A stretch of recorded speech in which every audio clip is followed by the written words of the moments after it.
Greetings and welcome to Take-Two fourth quarter and full year earnings conference call. At this time, all participants are on a listen-only mode. A question-and-answer session will follow the formal presentation. If anyone should require operator assistance during the conference, please press star zero on your telephone keypad. Please note this conference call is being recorded. I would now like to turn the conference over to your host, Mr. Hank Diamond, Senior Vice President of Investor Relations and Corporate Communications. Thank you. You may begin. Good afternoon. Welcome and thank you for joining Take-Two's conference call to discuss its results for the fourth quarter and fiscal year 2020, ended March 31st, 2020. Today's call will be led by Strauss Zelnick, Take-Two's Chairman and Chief Executive Officer, Karl Slatoff, our President, and Lainie Goldstein, our Chief Financial Officer. We will be available to answer your questions during the Q&A session following our prepared remarks. Before we begin, I'd like to remind everyone that statements made during this call that are not historical facts are considered forward-looking statements under federal securities laws. These forward-looking statements are based on the beliefs of our management, as well as assumptions made by and information currently available to us. We have no obligation to update these forward-looking statements. Actual operating results may vary significantly from these forward-looking statements based on a variety of factors. These important factors are described in our filings with the SEC, including the company's most recent annual report on Form 10-K and quarterly report on Form 10-Q, including the risks summarized in the section entitled Risk Factors. I'd also like to note that, unless otherwise stated, all numbers we will be discussing today are GAAP, and all comparisons are year over year. Additional details regarding our actual results and outlook are contained in our press release, including the items that our management uses internally to adjust our GAAP financial results in order to evaluate our operating performance. In addition, we have posted to our website a slide deck that visually presents our results and financial outlook. Our press release and filings with the SEC may be obtained from our website at www.take2games.com. And now I'll turn the call over to Strauss. Thanks, Hank. Good afternoon, and thank you for joining us today. Before I begin, on behalf of our entire management team and colleagues around the world, I'd like to express our deep condolences to those who've lost their lives or lost family members during this pandemic. In every corner of the world, heroes in the form of first responders and healthcare workers put their lives at risk to take care of the ill, preserve life, and enable societies to return to normal, for which we're all incredibly grateful. I'm also proud of our entire organization for seamlessly and successfully shifting to a work-from-home environment to keep our company moving forward and to continue to deliver the best entertainment experiences to our audiences. Turning to our business, our significantly better than expected fourth quarter results concluded another extraordinary year for Take-Two, during which we achieved numerous milestones, including record net bookings of nearly $3 billion, as well as record digitally delivered net bookings, recurrent consumer spending, and earnings. Nearly all of our titles outperformed in the fourth quarter, including NBA 2K20, Grand Theft Auto Online and Grand Theft Auto V, Red Dead Redemption 2, Borderlands 3, and Social Point's mobile games, to name just a few. During the fourth quarter, both recurrent consumer spending on and full game sales of NBA 2K20 significantly outperformed our expectations. Consumer engagement with NBA 2K remained at record levels throughout fiscal 2020, with daily active users growing 13% and My Team users increasing nearly 50%. During the fourth quarter, over 9 million hours of NBA 2K gameplay were watched on Twitch across more than 1,100 channels, representing a 40% increase over the third quarter. This strong engagement began prior to people sheltering at home and resulted in recurrent consumer spending growth of 18% in the fourth quarter, reversing our expectation of a decline. This positive trend was driven primarily by the success of February content drops for my team. For the full year, recurrent consumer spending on the NBA 2K franchise grew nearly 30% to a new record and remained the largest contributor to that part of our business. To date, NBA 2K20 has sold in over 12 million units, up 33% over NBA 2K19 in the same period. We now expect that lifetime units, recurrent consumer spending, and net bookings for NBA 2K20 will be the highest ever for a 2K sports title. I'd like to thank Visual Concepts and 2K for doing an incredible job addressing the prior issues with NBA 2K20 and delivering another year of record results. As part of our broader support of those in need during the COVID-19 pandemic, 2K partnered with the NBA Players Association, and ESPN to create the NBA 2K Players Tournament comprised of 16 NBA stars that raise funds for the Arizona Food Bank Network. We were incredibly proud to include this unique program among our worldwide COVID-19 response initiatives. The positive momentum for Grand Theft Auto Online continues with superlative performance in both players and net bookings. Since the July launch of the Diamond Casino and Resort update, Grand Theft Auto Online achieved its best ever monthly active users in both July and August 2019, and then grew sequentially each month from December 2019 through March 2020. This exceptional engagement helped to drive recurrent consumer spending growth of 87% during the fourth quarter and 40% for the full fiscal year, new records in both periods. In addition, sales of Grand Theft Auto V surpassed our expectations, and the title is now sold in over 130 million units, further cementing its position as the must-have title of the current console generation. Red Dead Redemption 2 also exceeded our expectations in the fourth quarter, and to date has sold in more than 31 million units worldwide. Both engagement and recurrent consumer spending on Red Dead Online continue to gain momentum. Net bookings grew 62% in the fourth quarter and more than tripled for the full year, excluding digital content bundled with the Red Dead Redemption 2 premium editions. Throughout the coming year, Rockstar Games will continue to support both Red Dead Online and Grand Theft Auto Online with more content updates to keep new and returning players excited and engaged. Borderlands 3, the latest installment in our genre-defining shooter-looter series, outperformed our expectations in the fourth quarter, and the title is now sold in over 10 million units, up 50% over Borderlands 2 in the same period.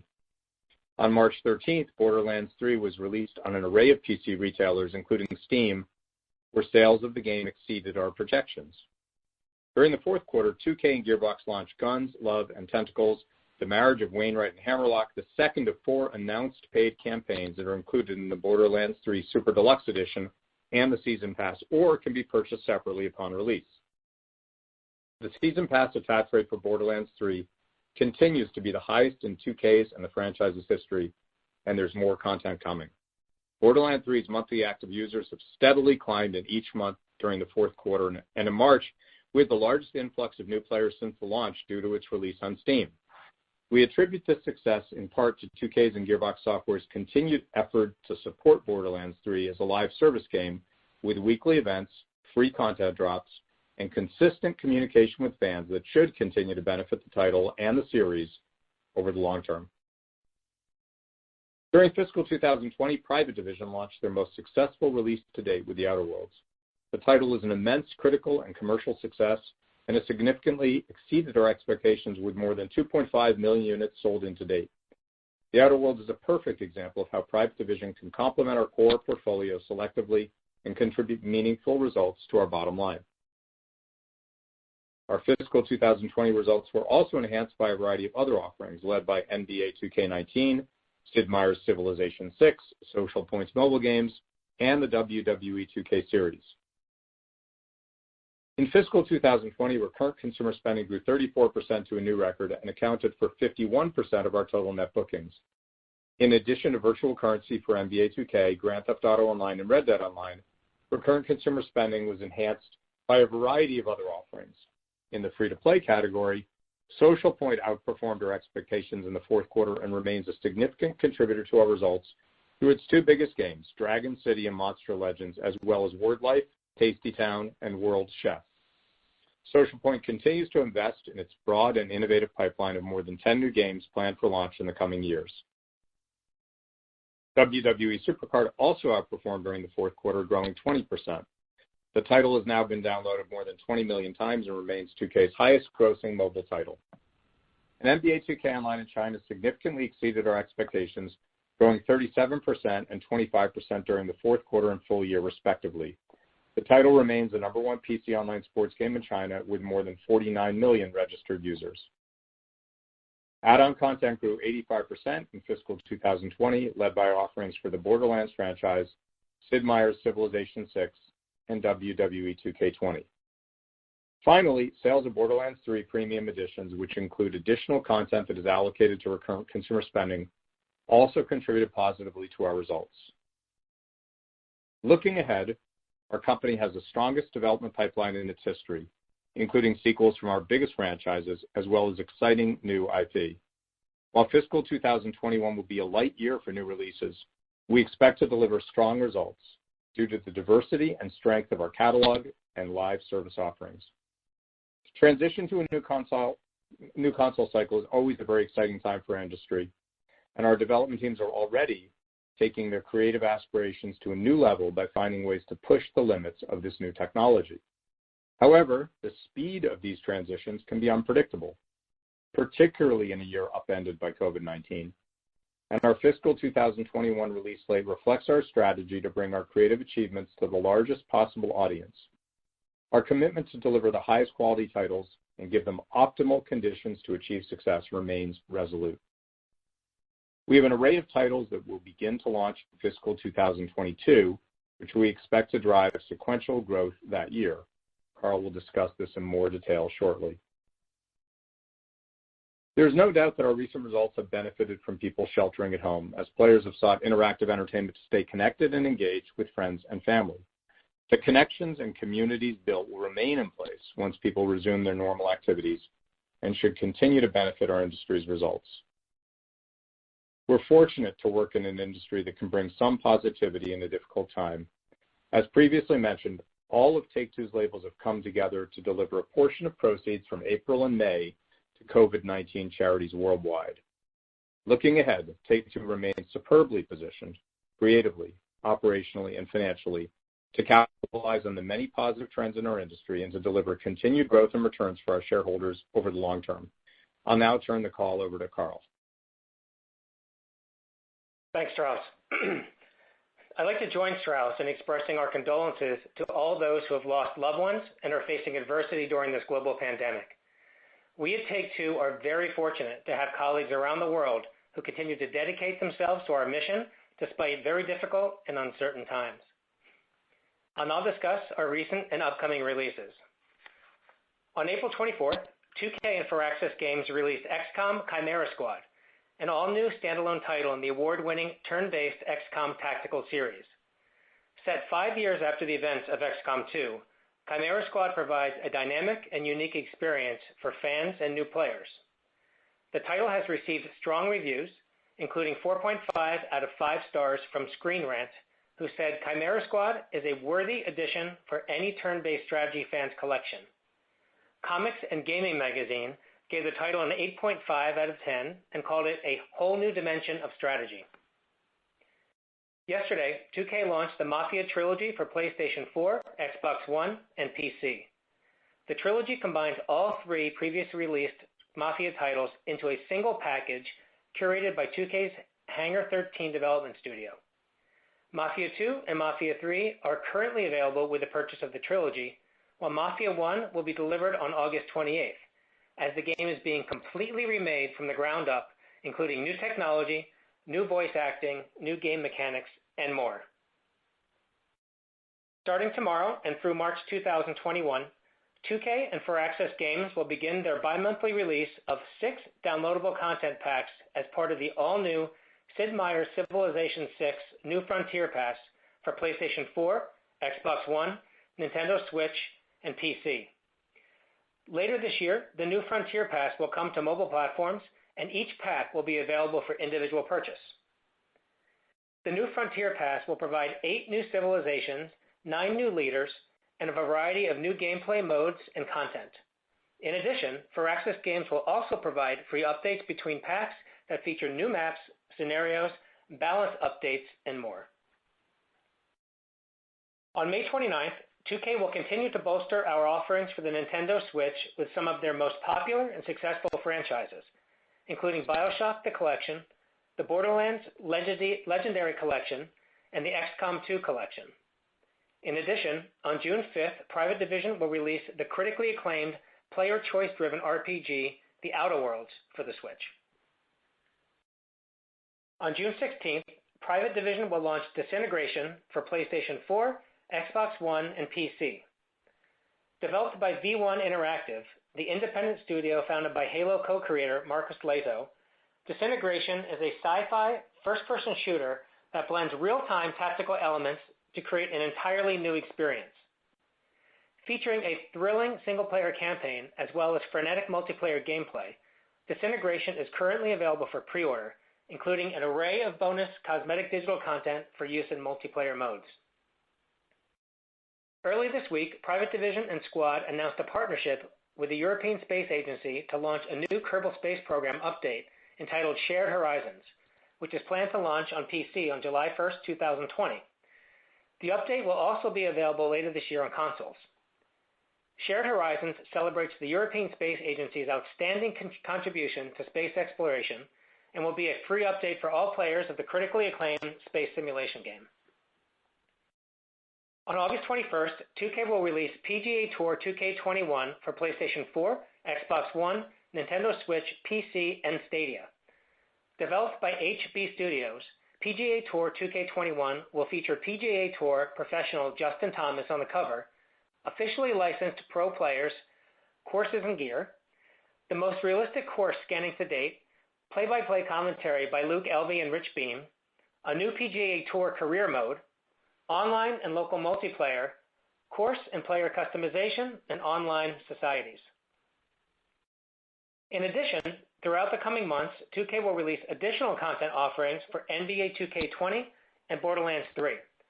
Additional details will be revealed shortly. And Rockstar Games will continue to provide an array of content and gameplay experiences for the vast open worlds of Grand Theft Auto Online and Red Dead Online, which continue to set engagement records. Selectively expanding our sports offerings remains an exciting growth opportunity for our company.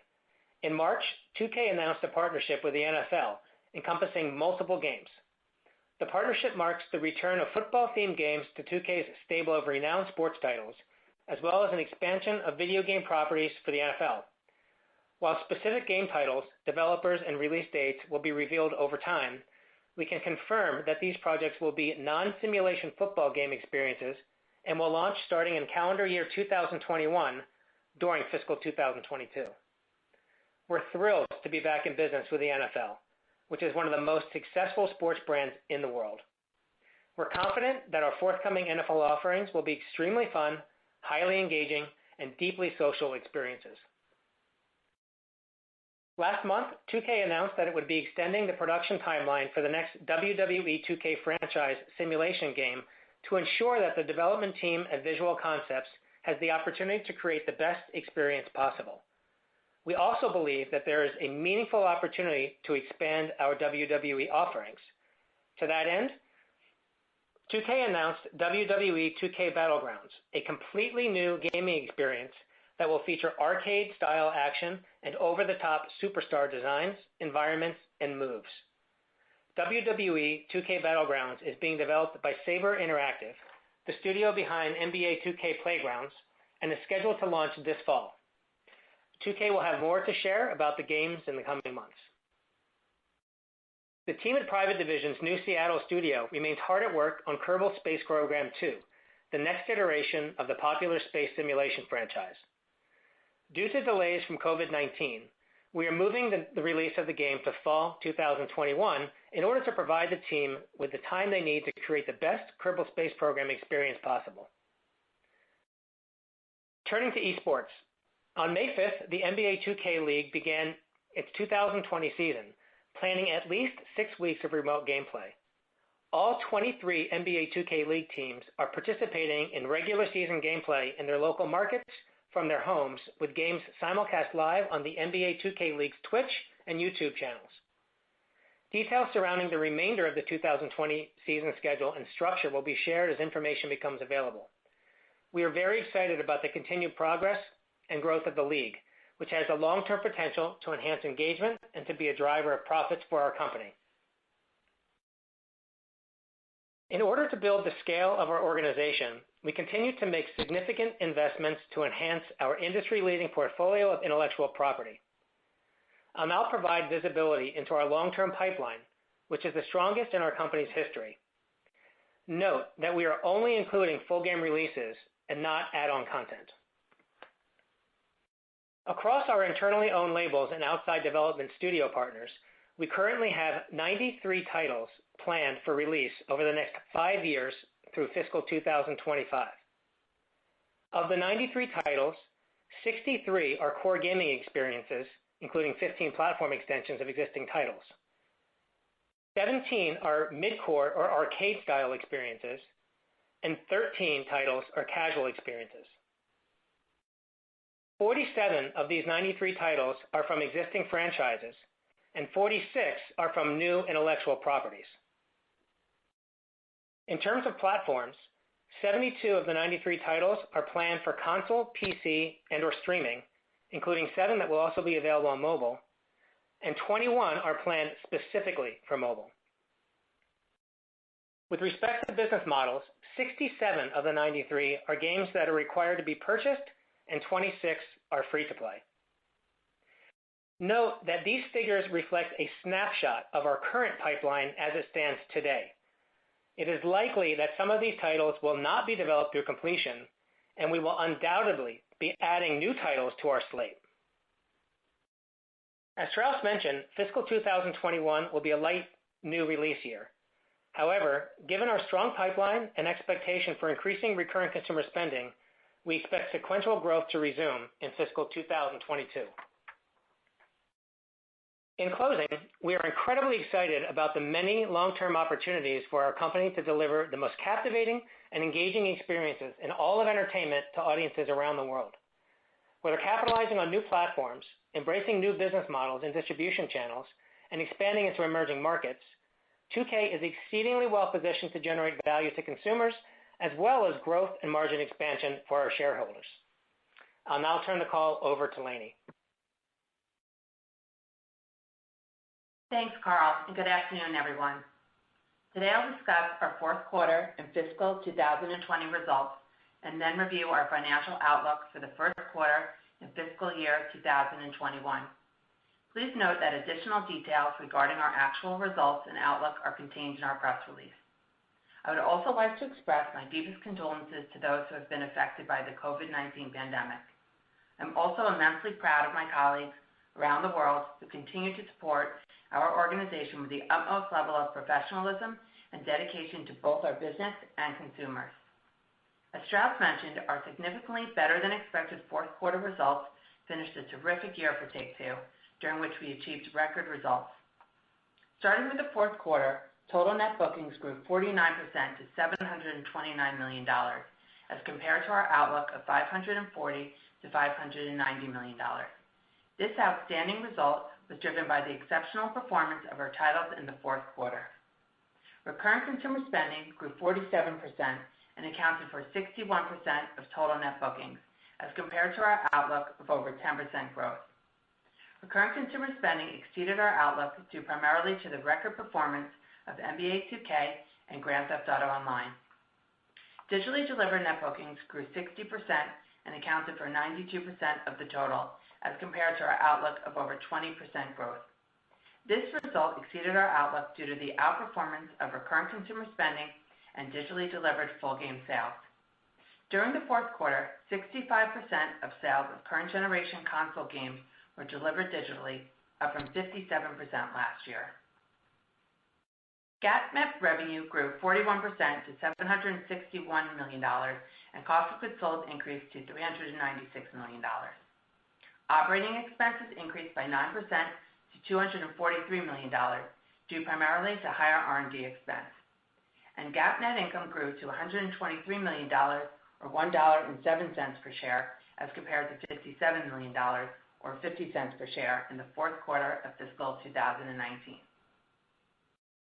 Turning to our fiscal 2020 results, total net bookings grew to a new record of $2.99 billion. This extraordinary result was driven by growth from NBA 2K, Grand Theft Auto Online, and Grand Theft Auto 5, and the record-breaking launch of Borderlands 3. Recurrent consumer spending grew 34% to a new record and accounted for 51% of total net bookings. This exceeded our outlook of 25% growth. Digitally delivered net bookings grew 35% to a new record of $2.4 billion and accounted for 82% of the total. This too exceeded our outlook of 25% growth due to better than expected recurrent consumer spending and digitally delivered full game sales. During fiscal 2020, 55% of sales of current generation console games were delivered digitally, up from 38% last year. Non-GAAP adjusted unrestricted operating cash flow was $615 million, as compared to our outlook of over $500 million. During fiscal 2020, we spent $53 million in capital expenditures. At fiscal year end, our cash and short-term investments balance was over $2 billion. GAAP net revenue grew 16% to $3.09 billion, and cost of goods sold increased to $1.5 billion. Operating expenses increased by 20% to $1.1 billion, due primarily to higher R&D and marketing expenses. And GAAP net income grew to $404 million, or $3.54 per share. Today we gave a strong initial outlook for fiscal 2021. Our operating results are currently expected to be lower than fiscal 2020 due to the light release schedule, coupled with continued investment in our future pipeline that should enable us to scale further and improve margins over time. When people began to shelter at home, we saw an increase in consumer engagement with our titles due to the online accessibility and the social nature of our products. We're continuing to experience this positive trend, which is reflected in our first quarter outlook. We have not included any additional benefit from this trend in our outlook for the back half of the year, nor have we assumed a deep recession or further delays in releases, which could affect our results. Now to our guidance. Starting with the fiscal first quarter, we project net bookings to range from $800 to $850 million, up 93% from $422 million in the first quarter last year. This increase is being driven primarily by expected growth in Grand Theft Auto Online and Grand Theft Auto 5, NBA 2K, Red Dead Redemption 2, and Red Dead Online, and the Borderlands franchise. The largest contributors to net bookings are expected to be Grand Theft Auto Online and Grand Theft Auto 5, NBA 2K20, Red Dead Redemption 2, and Red Dead Online, and Borderlands 3. We project recurrent consumer spending to grow by approximately 75%. This growth is expected to be driven primarily by Grand Theft Auto Online and NBA 2K20. We also expect digitally delivered net bookings to double. Our forecast assumes that 81% of our current generation console game sales will be delivered digitally, up from 75% in the same period last year. We expect GAAP net revenue to range from $775 to $825 million, and cost of goods sold to range from $392 to $418 million. Operating expenses are expected to range from $267 to $277 million. At the midpoint, this represents a 10% increase over last year, driven primarily by higher R&D expense and charitable contributions. And GAAP net income is expected to range from $103 to $116 million, or 90 cents to $1 per share. For management reporting purposes, we expect our tax rate to be 16% throughout fiscal 2021. Turning to our outlook for the full fiscal year. We project net bookings to range from $2.55 to $2.65 billion. We expect growth from NBA 2K to be offset by lower results from Borderlands 3, Red Dead Redemption 2, and Grand Theft Auto 5. Grand Theft Auto Online and Red Dead Online, excluding digital content bundles with the premium edition, are projected to be approximately in line with fiscal 2020. The largest contributors to net bookings are expected to be NBA 2K, Grand Theft Auto Online, and Grand Theft Auto 5, Red Dead Redemption 2 and Red Dead Online, Social Point's mobile games, Borderlands 3, Civilization 6, and The Outer Worlds. We expect the net bookings breakdown from our labels to be roughly 55% 2K, 35% Rockstar Games, and 10% Private Division and Social Point. And we forecast our geographic net booking split to be about 60% United States and 40% international. We expect recurrent consumer spending to be roughly flat as compared to fiscal 2020, driven primarily by growth from NBA 2K, offset by lower allocated recurrent consumer spending from the Borderlands 3 and Red Dead Redemption 2 Premium Edition. Recurrent consumer spending as a percentage of our business is expected to grow to approximately 60% versus 51% last year. We project digitally delivered net bookings to decline by about 8%. As a percentage of our business, digital is projected to represent 86%, up from 82% last year. Our forecast assumes that 68% of current generation console game sales will be delivered digitally, up from 55% last year. We expect to generate more than $350 million in non-GAAP adjusted unrestricted operating cash flow, and we plan to deploy approximately $75 million for capital expenditures. The increase in capital expenditures over the prior year is primarily due to spending on studio and office build-out and IT expense. We expect GAAP net revenue to range from $2.63 to $2.73 billion and cost of goods sold to range from $1.19 to $1.24 billion. Total operating expenses are expected to range from $1.1 to $1.12 billion. At the midpoint, this represents a 1% decrease over the prior year, driven by lower marketing and stock compensation expenses, partially offset by higher R&D expense and charitable contributions. And we expect GAAP net income to range from $299 to $329 million, or $2.60 to $2.85 per share. In closing, fiscal 2020 was a record year for Take-Two.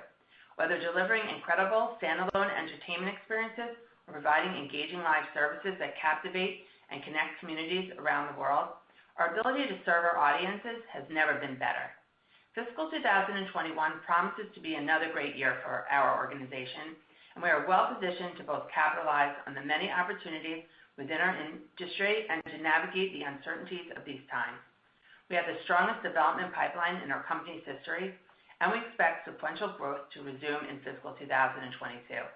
With our world-class creative assets, focus on operational excellence, and disciplined approach to capital allocation, Take-Two is positioned to generate significant growth and margin expansion over the long term.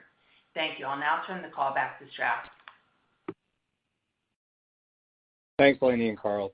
On behalf of our entire management team, I'd like to thank our colleagues for their hard work, their commitment to excellence, and for delivering another outstanding year, particularly under these circumstances. To our shareholders, I want to express our appreciation for your continued support. We'll now take your questions. Operator? Thank you. At this time, we'll be conducting a question and answer session. If you'd like to ask a question, please press star 1 on your telephone keypad. A confirmation tone will indicate your line is in the question queue. You may press star 2 if you'd like to remove your question from the queue. For participants using speaker equipment, it may be necessary to pick up your handset before pressing the star keys. One moment, please, while we poll for questions. Our first question comes from Colin Sebastian with Robert W. Baird. Please proceed with your question. Great, thanks. Congrats on the strong quarter, and hope you all are doing well. And also thanks for the visibility on the pipeline. That's very helpful. I was wondering if you could add any color on the linearity of planned releases over that 3 or 4 year time period. And then, Strauss, maybe a bigger picture question. As the publisher of the world's most successful open world franchise, I wonder if you think there's a real business opportunity for a metaverse type environment. I know this is one of the more topical discussion points in certain industry circles right now, but with the next gen on the horizon and given what we've just been going through, I wonder if you see any potential for that. Thank you. By linearity, I think what you're asking, Colin, is should we expect a gentle, constant upward sloping curve of our releases, net bookings, and cash flow? And the answer is we really are aiming to have a handful or greater of new significant releases every year from existing franchises and new intellectual property. And as you could tell from Carl's description, we have plenty of great content coming that reflects that desire. But it doesn't mean that in any given year there'll be, linearity, as you put it. And this year, fiscal 21, reflects that. The good news is that with our strong catalog, with our live service offerings, and with our annual releases, we can have great strength even in a light year, even though it's not our goal to have a light year, and then do even better in a year where we're able to launch a number of titles, which is our strategy, and even better than that if we're fortunate enough to have a blockbuster title, and we have some of those as well. So, the variability in our results, I don't think will ever go away, not when you have some of the biggest entertainment properties on earth that don't come out every year, that can't come out every year if they are to remain the biggest titles. So that's my view on linearity. It's definitely our goal to be smoother and to grow. There will still be some variability. And while I'd love to answer your question, more broadly, I really think that's more a label question than anything else. As soon as we get into the nature of the content and what we're doing in the future, those questions are better answered by our labels. We aim to give as much visibility as we can on these calls, but when we get into specific core creative matters, we'll announce that at the label level in due time. Thank you. Our next question comes from Mike Ng with Goldman Sachs. Please proceed with your question. Thanks so much. I just had a question about the pipeline visibility. Could you just give us a sense of what the completion rate for games in development have been in the past? And could you just help us think about exactly what a core gaming experience is? I think you guys said 72 games for PC console streaming over the next 5 years. So it's 14 games a year on average. Is this just a significant increase in output relative to what you've done in the past, or is there add-on content or something else in those numbers? Thanks. Just to answer your last part of your question first, we did not include add-on content in those numbers. So those are all full game releases. And how we define, there's a bit of an art to it, but how we define what a core experience is, and this is not necessarily to reflect, that means the largest investments that we make. They tend to be bigger investments because core games tend to be bigger games and more engaging, targeting more core gamers. But it doesn't necessarily mean that. And as we said before, there is a lot of new IP, and generally speaking, you can really expect on the new IP front is much more risky. And generally speaking, our development budgets are going to be lower for new IP. So there'll be a wide range of investments across all of our types of releases we're doing, including core games. But the core games are really those looking for engaging experiences where you could play anywhere from 5 minutes to 5 hours at a time, right? So it's really, really things that suck the AAA is probably the wrong way to connotate it because that does connotate investment, and that's not specifically what we're talking about here. Then the first part of the question, I forget what it was. It was about the percentage of games in development that typically go through completion in the past. Yeah, I don't have a specific number there for you.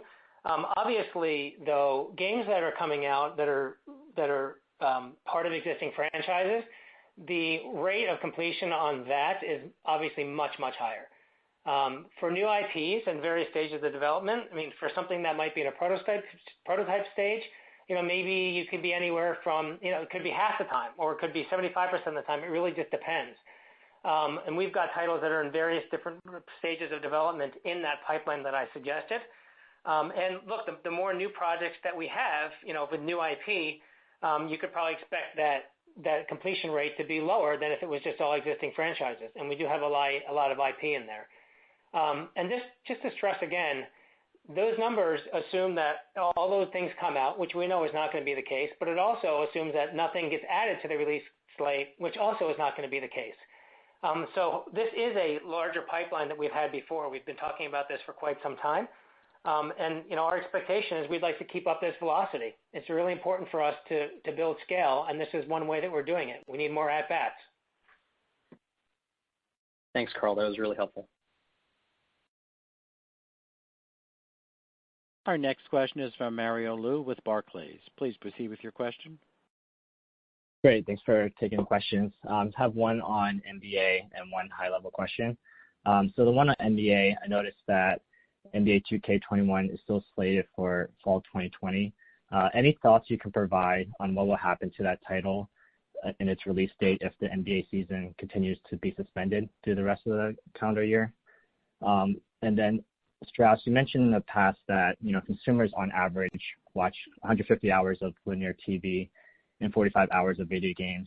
How has those hours increased or shifted during the current COVID environment? And what is your vision on what a post-COVID world will look like in terms of time spent on entertainment and video games? Thanks. And then throw it back to me for the second. Sure. This is Carl for NBA. Look, obviously, we're all hoping that we're going to have an NBA season, and we have actually been through. We've had history with NBA seasons not starting on time in the past. We've had a strike situation in the past, so we have familiarity with that. You don't want to say that it wouldn't impact the game at all, but we tend to be able to continue our business in a robust way, even in the light of delays in season starting or in different kinds of season starting. So obviously all of us around the world hope that we've got an NBA season. If we don't for some reason, I think the game as a standalone basis is a compelling experience and we'll be fine. And this is Strauss. Regarding engagement, Activate, which is a leading media consultancy, just provided us with some research. All groups, all age groups, all demographics. During this COVID shelter-in-place time period, time spent with gaming has increased about 39%, while time spent with video, linear entertainment, has increased about 43%. So they're in the same ballpark. But linear entertainment did increase more. But what's interesting is their research shows that post-COVID, once people return to their normal routines, they expect time spent with gaming to grow at a greater rate, about 14%, a sustained increase of about 14%, versus about an 8% sustained increase in time spent with linear entertainment with video, compared to pre-COVID-19 levels. So I think it represents a sea change, a shift, and we're going to begin to see meaningful growth in interactive entertainment that meaningfully outstrips the growth in linear entertainment, a trend that we've seen of late, of course. But I think that the lines are going to begin to diverge in the favor of interactive entertainment. And why do I think that? I think that sheltering at home, tragic as it is, sad as it is, has caused people to look for entertainment. And people have returned to interactive entertainment, new people have come to it, and they realize not only is it beautiful, not only is it engaging, not only is it fun and potentially competitive depending on the game, not only are there great stories and characters, but you can also be engaged with friends and communities all around the world. You can create new friends and communities all around the world while you're playing those games, and you can play with those people because you can connect with them. You can talk to them while you're playing over chat clients. So, this is not a moment for celebration. We're deeply saddened by what's going on in the world. But the view, I think, the smart view is that all pre-existing trends have been accelerated by this crisis. And the shift to interactive entertainment and the growth in the sector is one of those trends. Now, with all that said, we still have to execute every day. The growth in the sector is not going to help us if we don't make great games, if we don't deliver hits. Right. It's very interesting. Thank you. Our next question is from Brian Fitzgerald with Wells Fargo. Please proceed with your question. Thanks, guys. I wanted to ask about what you're seeing on a regional basis, if there's any differentiating engagement dynamics as we kind of meter through areas getting hard hit and then responding a bit, China, and then as places around the world return to some of the normal on the development side, how was your shift to work from home? Was that kind of lockstep, no real problems? And then what are you seeing as regions start to get back to work in Asia Pac? Thanks.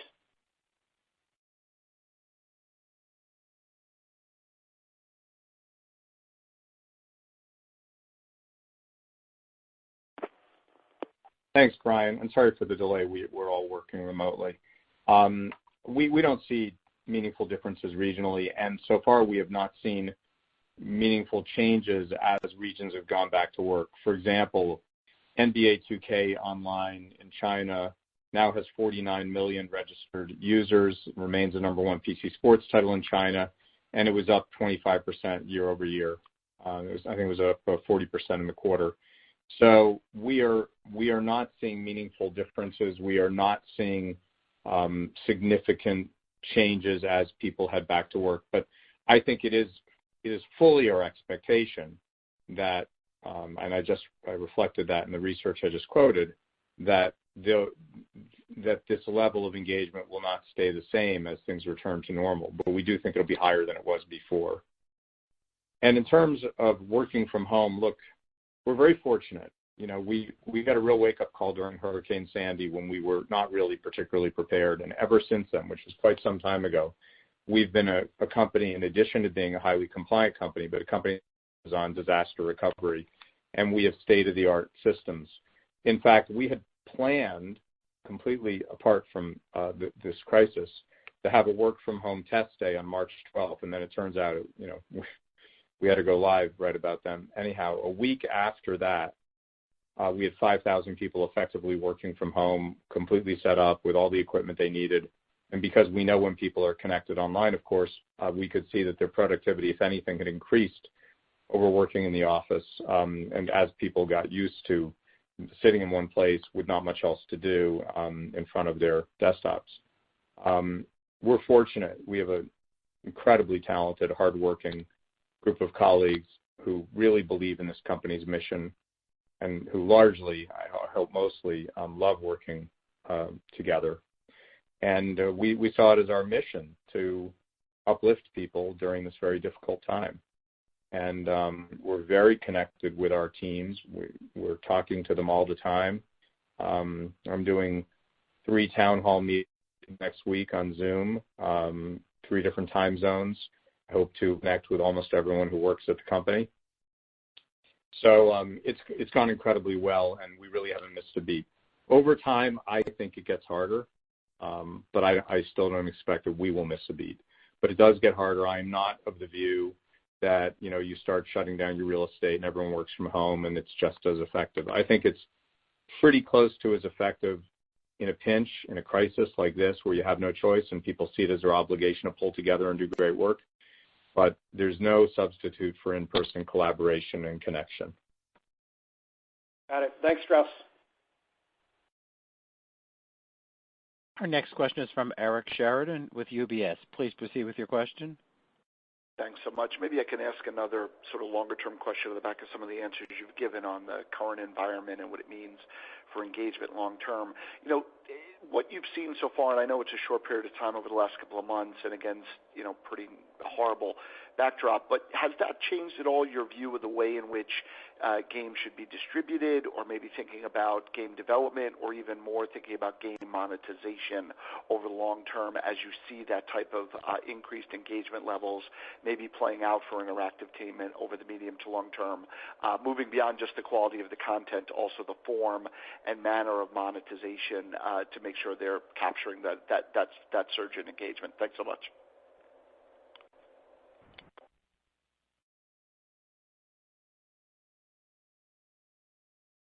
I'm sure there are many things that we have learned already and can learn. We haven't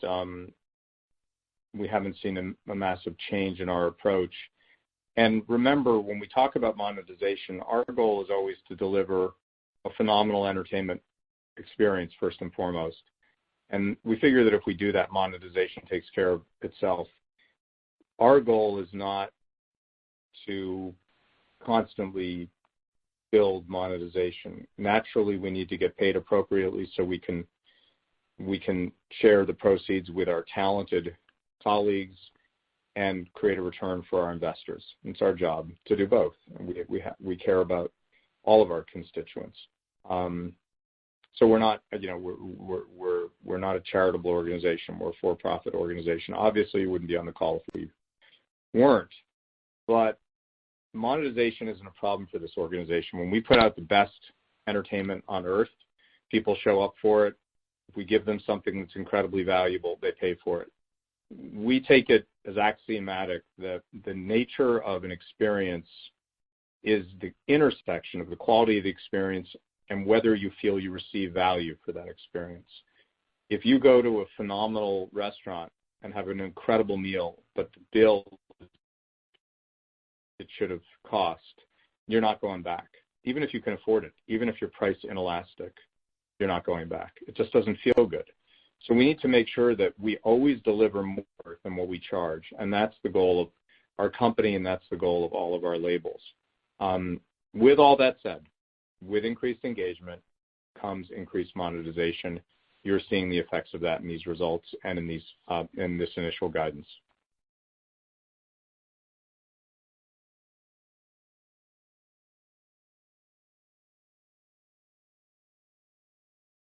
Our next question is from Ryan G. with Bank of America. Please proceed with your question. Hey, good afternoon. Thanks, guys. Couple quick ones for here, one for Lainie, then maybe for Carl. Lainie, if we rewind back to fiscal 18, that's probably the last year you didn't really have any big new AAA titles beyond sports. I noticed that, the profit margin, the earnings per share was higher than what you're guiding to for fiscal 21, even at the high end. I know there's share count and tax rate differences going on, but maybe what's the one or two differences you would call us to as to why, fiscal 21 maybe doesn't look as robust as compared to fiscal 18? And then, Carl, just on Mafia real quick, can you remind us how material that franchise has been for Take-Two in the past? It sounds like this trilogy is a quasi-new game with some ports and remasters along with it. So what's the opportunity we should really think about this type of game, the trilogy, in 21? Thank you.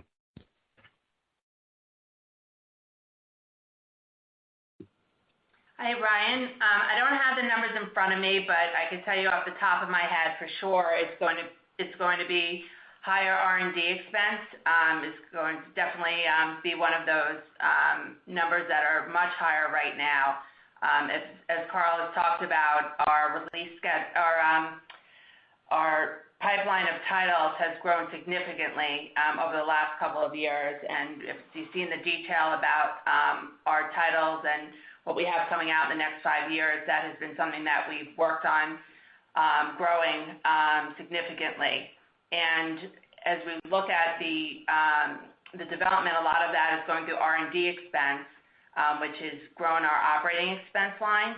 And since that's going through the OpEx, that has affected our bottom line margin for the business, and that as well as our overall G&A expense, which has grown for higher personnel and IT expense for cybersecurity, as well as just overall IT expense for the business and our online games. I think that's probably where you're seeing the biggest increase for the overall business.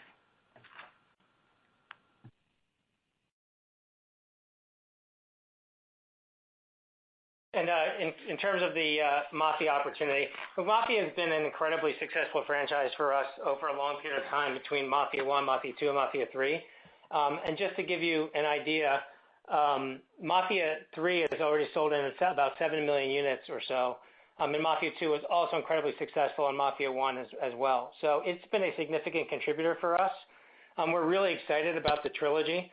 It is the same 3 games, but there's obviously much more improvements that are occurring with the game. I mean, Mafia 1 is going to be basically completely remade. I mean, it's not fully really made, but there's going to be new tech, there's going to be new voice acting, new game mechanics, and a lot more than that. So there is quite a bit of work that's going into bringing out the trilogy. And we've had great success with bringing out these collections. And again, even though they're not brand new experiences, there's always a new audience to catch, and then there's always a new experience depending on the generation that each of those individual titles came out, where even existing fans can enjoy it in a different way. So it's been meaningful for us as a franchise, and we're really excited about the trilogy coming out.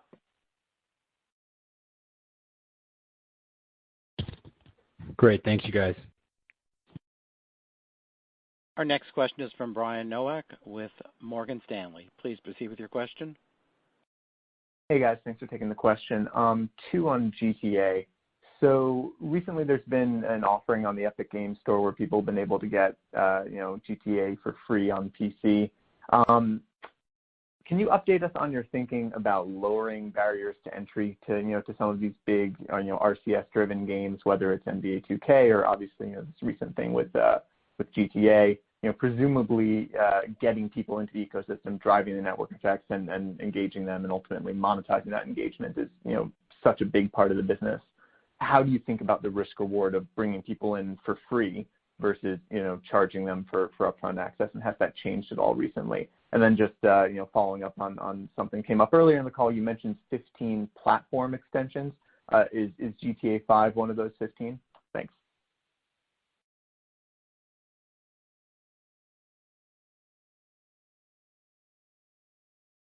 Thanks, Brian, for your question. I think your question was also pretty good answer. It's sort of all of the above. Grand Theft Auto 5 is a 7-year-old title. Obviously, it's been offered at lower price points than its initial release price point, and we do have obviously an online offering, and there are monetization opportunities within that offering. So specific promotions with specific outlets with specific deals behind them can make sense to us. And we do believe that it's a great idea in general to grow the audience, grow engagement, grow users. And with that will come more net bookings and will come, more profits. So that was the thesis behind it. We're very, very selective in those kinds of promotions, and they typically are only available for limited periods of time when they make sense for catalog titles. And we haven't yet made any announcements that aren't reflected in today's release. And as you know, we don't talk about specific new titles at these calls. We leave those discussions to the labels.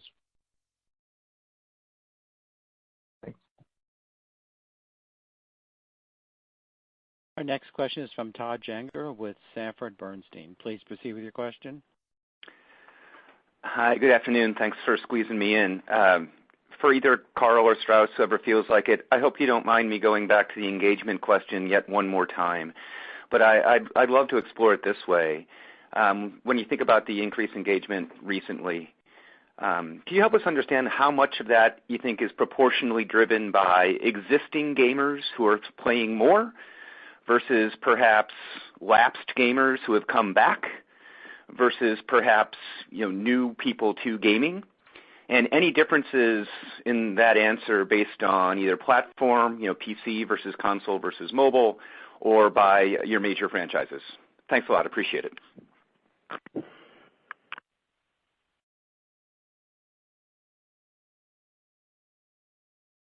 Hi, it's Carl. In terms of the engagement, I'm probably going to give you an answer that's not overly satisfying, but the answer to your question is it's really both. It's all of those things. It's new gamers, it's existing gamers, it's people coming back to the franchises, and we track all of that. We don't publicize it, but we track all of that. And really what keeps people coming, if they're coming back, and even keeps new people coming in, is a constant release of new content. Because every time we come out with new content, there is ultimately some publicity around that, and it brings people back in the franchise. It keeps people engaged who are currently engaged with the franchise, and it also brings new folks in. So it really is all of the above. And I really haven't seen that change so much, specifically as it relates to anything going on during the pandemic.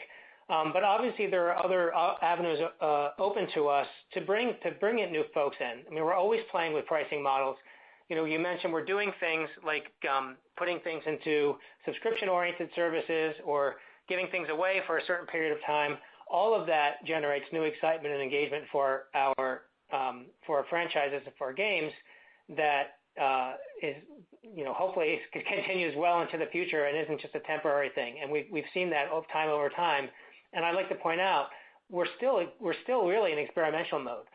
We're getting better and better, and our investment in data analytics really allows us to see in real time what these things do for us.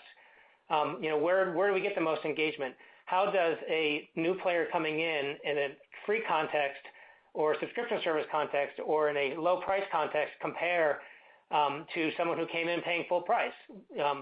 What does that cohort look like? And we're getting better and better at analyzing that so that we optimize all of our promotional activity to maximize our economic opportunities.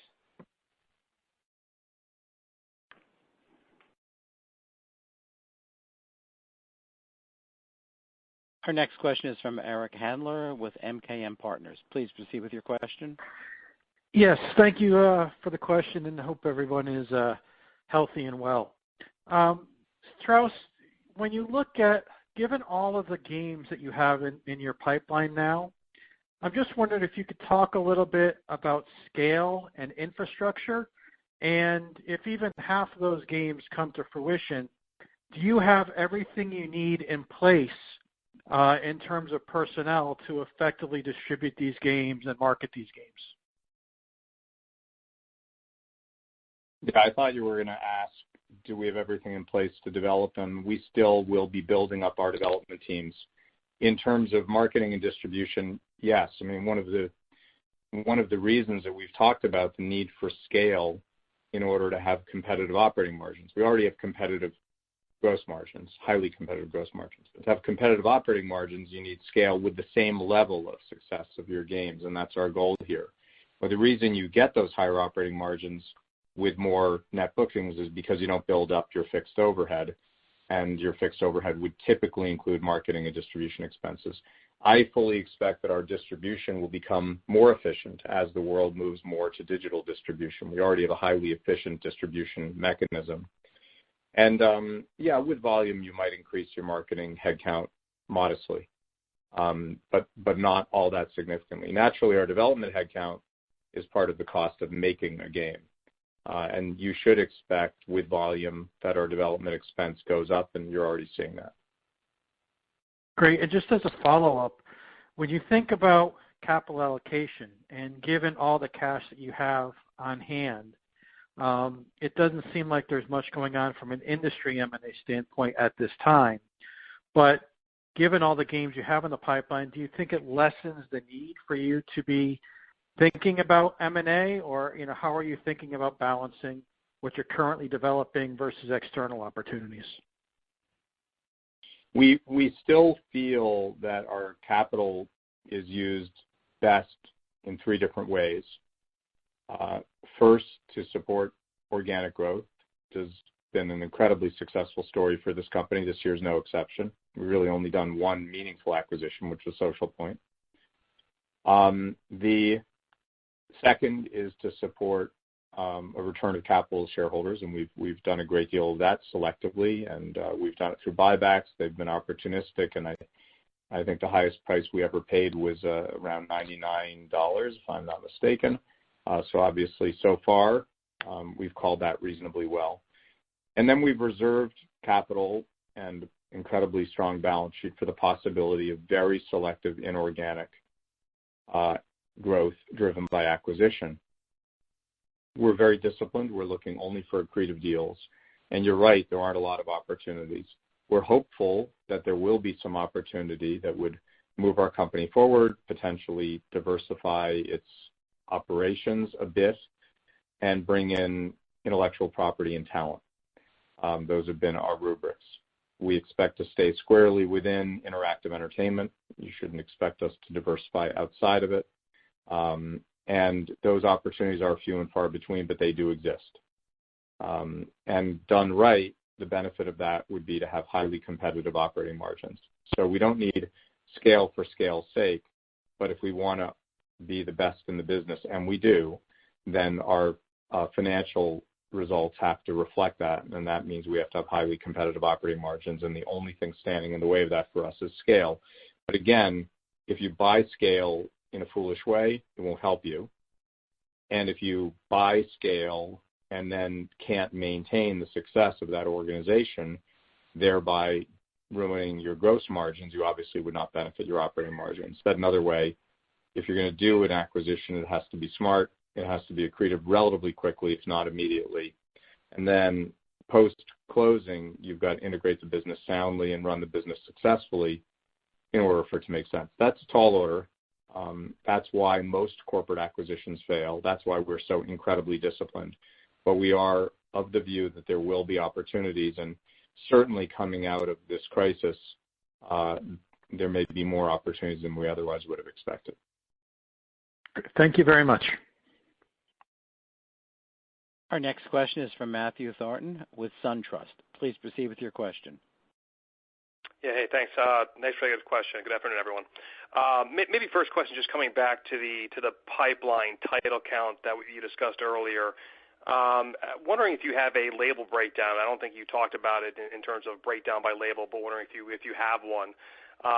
Secondly, recurring type titles, I guess, when we think about that total count, would something that is recurring like an NBA 2K, which will come out obviously 5 times over the next 5 years, is that counted 5 times, or is that counted 1 time?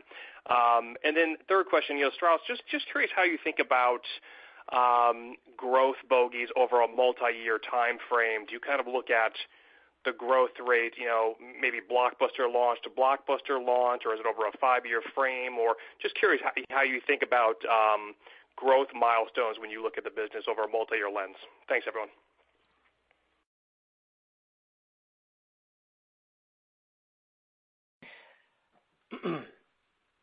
Hi, it's Carl. Yeah, you're right. We did not break it down by label, but there are releases, obviously, from all of the labels. We don't really have anything to share in that regard, but there are quite a few releases from all of our labels, including Private Division, 2K, Rockstar, and Social Point as well. Excuse me. And in terms of the breakdown, how that works, so if there is a sequel that comes out, if there's a franchise that something comes out every year, this is a view of our entire pipeline. So yes, that would be counted.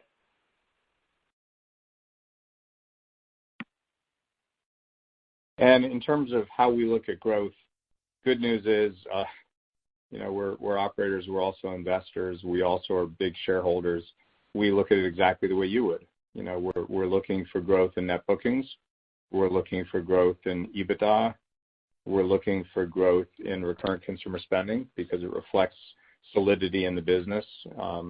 It's much less volatile than initial releases could be. And finally, we're looking for growth in our stock price. And that's how we're judged. So, we're judged from an economic point of view largely on total shareholder return, as we should be. We're not judged at all on EPS, which I think is a terrible way to judge a management team for obvious reasons, because you can fiddle around with it. Total shareholder return, there's no place to hide, and that's how we're judged. So I think in exactly the way you would look at it, scale, because it's correlated with operating margins in the way that I said earlier, the scale of your operating profit or your EBITDA or your operating cash flow, and of course, your stock price. And on those metrics, we've done very well indeed for quite some time.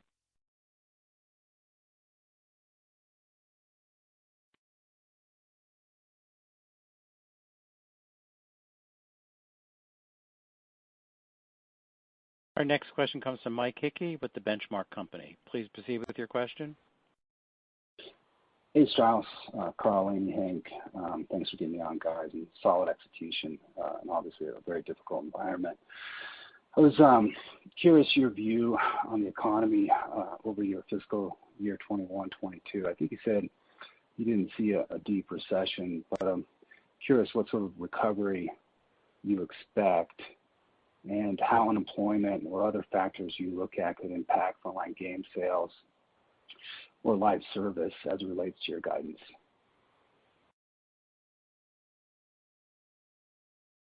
Thanks, Mike.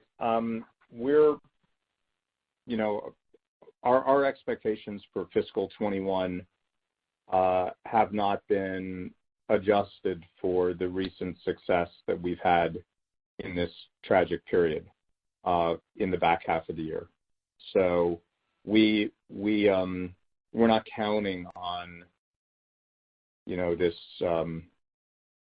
level of engagement and spending to continue. Equally, though, we are not planning for a deep, prolonged consumer recession. So I would say if you had to peg it, we're right there in the middle, which is where we probably should be since we can't call it. My own personal view, which does not influence our numbers, is that we're going to see a relatively rapid consumer-driven recovery when the dust clears. And my own view is the dust is probably going to clear sooner than many people think. But I'm an optimist, and we don't plan based on my opinions. So I would say we're right down the middle, that we assume relatively stable economic conditions, that if we were surprised and there were a deep, ongoing consumer recession, we would not be immune from it, and our results could be negatively influenced by it. And equally, if there was a massive unexpected expansion, that could benefit our results. So I think we're assuming relative stability. We are not assuming continued enhanced engagement and monetization, the likes of which we have seen recently.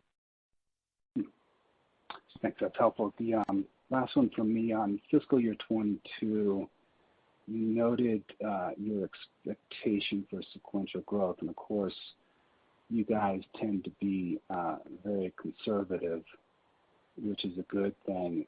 Maybe I missed it, but broadly speaking, can you sort of talk to the drivers of growth for fiscal year 22? And obviously, looks like half your year is in your first quarter guidance for 21, so we think there's probably upside there.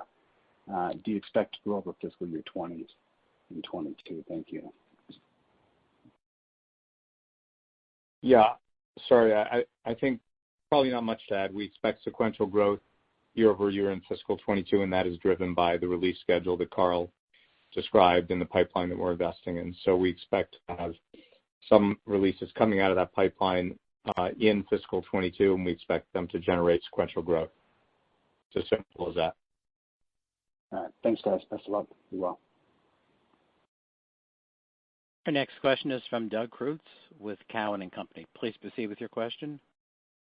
Yeah, thanks. I went back 10 to 15 years ago. There were a lot of successful sports franchises out there. Most of the major leagues supported multiple simulation and arcade titles. You had an MLB title. There was golf, tennis, extreme sports, so on and so on. You go to today, and there's basically 3 enormous titles in sports in the market, including NBA 2K, a few other that are kind of hanging on by the skin of their teeth, and that's it. Presumably the other ones went away because it became uneconomical to make them at diminishing unit numbers. You've got a PGA title, you're working on some NFL titles, you're continuing to invest in WWE.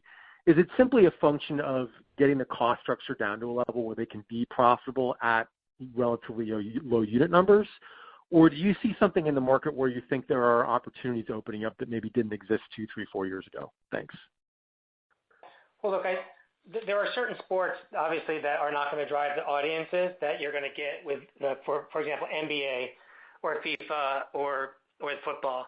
Obviously, we're very excited about moving back into football. The NFL is one of the most powerful brands in the world. We've been in the NFL business before. We've excelled in the NFL business before. Although we're not going into the simulation space, we're very excited about what we can bring to that market. So we think there's significant opportunity for us to expand within that market, just where we are now. But you're right. Some of the other smaller sports, you're not going to be able to spend the kind of money that you can on the bigger sports to drive your economics. You need to balance it out. So by definition, smaller audiences, smaller sports, you're going to need to balance it with smaller development budgets. But that doesn't mean there's not a lot of opportunity to generate significant economics. Because once you actually get people into there's a correlation between the popularity of the sport and the game itself, but it's not necessarily limited to that. So people who aren't golf fans can play golf games. That we've seen that we've seen that over and over again. And we think that there's an opportunity for us to go into some of these sports and do very, very well, of course, with a reasonable budget, but to bring the best content that we can to the consumer, engage them, and then the economics will come. All right. Thank you. Our next question comes from Ray Stochel with Consumer Edge Research. Please proceed with your question. Great, thanks. A high-level question on this topic of scale and I guess how you guys are thinking about investments in your forward pipeline. I'd love to know more about your greenlight process. And I guess if you look at the last 10 or so years plus of video gaming, there's been a lot of focus on really growing in that head content. Even you yourselves have seen a lot of success with GTA and NBA. And it does seem like you have a lot of smaller titles or tuck-in titles or AA titles that are in your pipeline. So how do we think about you greenlighting those titles in addition to what you just talked about with things like NBA and PGA? And, what do the unit economics look like for those titles relative to some of the big AAA releases? And I guess, is that something that could eventually lead to a lower margin structure on a per unit basis, which would sort of limit the upside of what you're talking about with scale? Yeah, well, I think what you're really talking about is our approach to new IP, because for the most part, we have leaned in, the industry generally speaking, and obviously at Take-Two as well, because we've got such huge, powerful franchises. We've leaned into those franchises and generated significant economic results driven by the consumer engagement with them. But we still think it's critical to invest in new IP to keep that fresh pipeline going, because you never know where your next hit is going to come from. But you're right, you can't invest in the same way that you do in your franchise. So you do have to take a different approach to it. And we're always continuing to seek new and innovative ways to enhance our product portfolio, including bringing out new IP that has the chance to be successful.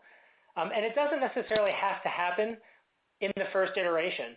I always like to use the example of Bruce Springsteen. It took him a long time to even hit a gold album. It took him a few releases to get there. You need to curate these titles. So the idea is take as many shots as you can, to do so in such a way that if it doesn't work out, you don't lose your shirt, but then you create some kind of reaction. There's something great about something that you did. And maybe the first one isn't economically powerful, but the idea is for us is always to grow iteration after iteration. So the second one, when we know we've got an audience, we can invest a lot more and expand that marketing budget, expand that development budget, and push that franchise forward. That's what franchise development is all about. You don't have to come out of the bat and be successful at the same level as a Grand Theft Auto or an NBA day one. If you take that approach, you'll never launch anything new. And that's just short-sighted. And it's tempting, there's no doubt about it, to do that because it's very, very efficient and the margin structures are enormous. But I think we're limiting ourselves creatively and economically if we take that path. And that's not what we're doing. But we have to be mindful about our investment levels and be patient and look at franchise development over the long term. I mean, our franchises, almost in every single case, release after release, have grown. They don't go the other way, and there's a reason for that, because we take the long view. Got it. Thank you. And then as you have success with some of these new IPs that you'll be putting out there, I mean, how do you think about, let's say you do have a blockbuster hit off of the jump, can you reposition some of your resources towards recurrent spending and rebuilding that model immediately? Or do you expect to sort of keep these studio paths separate? Meaning, let's say you do have something that, all of a sudden is in the tier of maybe not Grand Theft Auto, but maybe a Borderlands. Do you reposition other studios to sort of attack the recurrent spending opportunity, or do you remain on this pipeline path that you've laid out?